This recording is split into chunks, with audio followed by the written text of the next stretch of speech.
How did I get started in stand-up comedy? Well, I saw a stand-up comedy contest advertised in the paper, and I've always wanted to try stand-up comedy.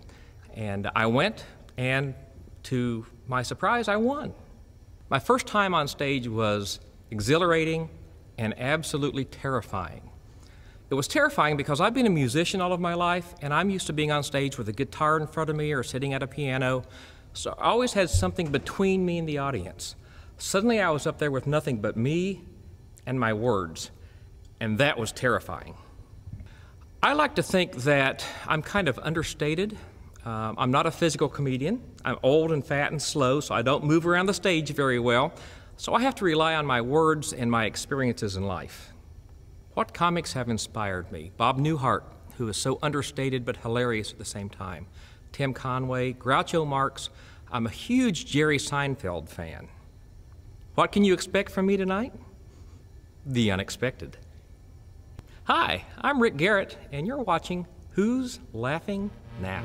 Tonight, it's good for me to be back in Indianapolis. I've been out doing some shows in Branson, and I was out there on the Hover Round tour. If you've been to Branson, you know what I'm talking about. People were calling each other on their jitterbugs. Every time we had applause in the auditorium, the lights kept going on and off. Half of you remember what the clapper was. This is good. I'm going to get along just fine. So anyway, I don't do many shows in downtown Indianapolis because my ex-wife lives down here. And you would recognize her if she walked in the back. She wears a lot of red, carries a pitchfork, got a couple of horns, cloven hooves, long tail. She has this perfume that smells like sulfur. And I met her actually when I was living down south, and she came down to Georgia. Yeah, so I am divorced, that's true. It's kind of a sad story. My wife left me for the owner of the local donut shop. And I should have seen the signs. You know, she was always coming home with a glazed look in her eyes. Every time I wanted to get frisky, she had a yeast infection. I don't know how she could have been any crueler, but she was. And so when I found myself divorced at 50, I swore I wasn't going to be one of those guys that dated much younger women. Well, Miss Holly, that was just out and saying is my other half, she's 15 years younger than I am. And I found out why guys my age like to date girls her age. You know what I mean, guys? Yeah, she can drive after dark. I got a way to get home tonight. I am getting older. I've been making out my last will and testament, and I told Holly when I die I don't want to be buried in a suit. Please bury me like I lived with a fistful of bacon and a remote control. Just put me down that way. As I get older, I do a lot of things different. I had to pick out a new doctor recently, and now I pick out doctors solely based on the size of their hands. I'm sure you're a good doctor, but geez, your hand's the size of a Buick. So anyway, the interesting thing as I get older, for some reason I am often mistaken these days for a gay man, and I'm not sure why that is. I mean, I could never be gay. Look at my hair. And maybe it's because I have cats, you know. I love my cats. I go to the Humane Society once a week and tend to the cats and get them ready for adoption, and I was there this week, and a guy walked up behind me and started talking about cats, and I thought he wanted to adopt a cat. Turns out he wanted to adopt me. So I looked at him, I said, "I'm sorry, sir, I'm straight," and he gave me the best and the worst pickup line I've ever heard in my life. He said, "Well, so is spaghetti until you heat it up."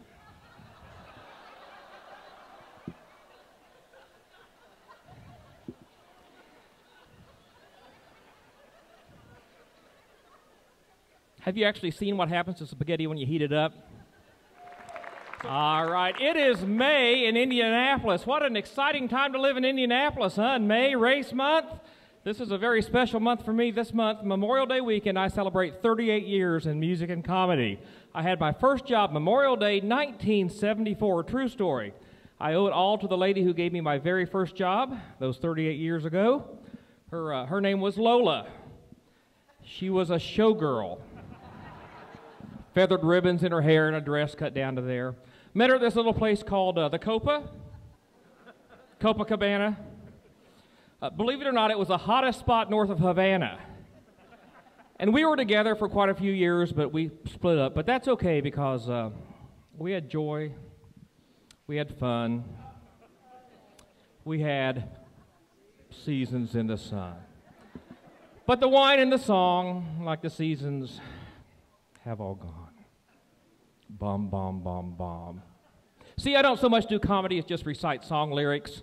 And when you wake up at 3 a.m. with those songs stuck in your head, you're going to thank me. I had a really interesting experience. I was raised a Baptist, and being raised a Baptist, the one thing we never did was dance. I'm 55 years old. I had never danced a step in my life.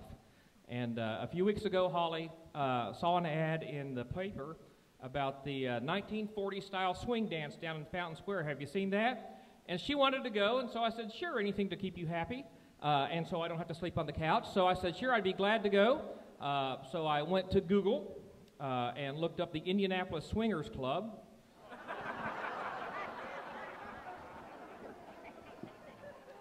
And we went. Found out that really wasn't where I wanted to be. We finally found the dance hall. Turns out it didn't matter. I'm only good for about 30 seconds either place, so that was fun.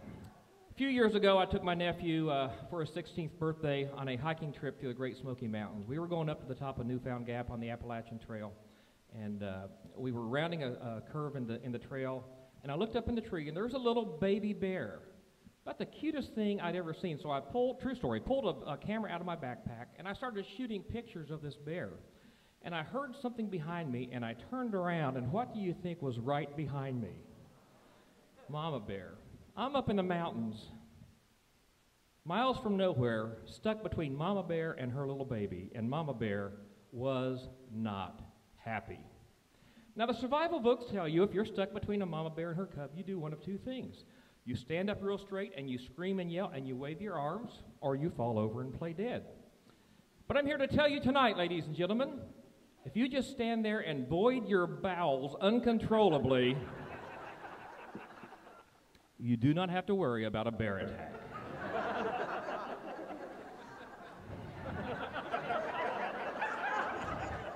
There were 6 more days left on that hike. Nobody bothered me the whole rest of the hike. I was just completely safe.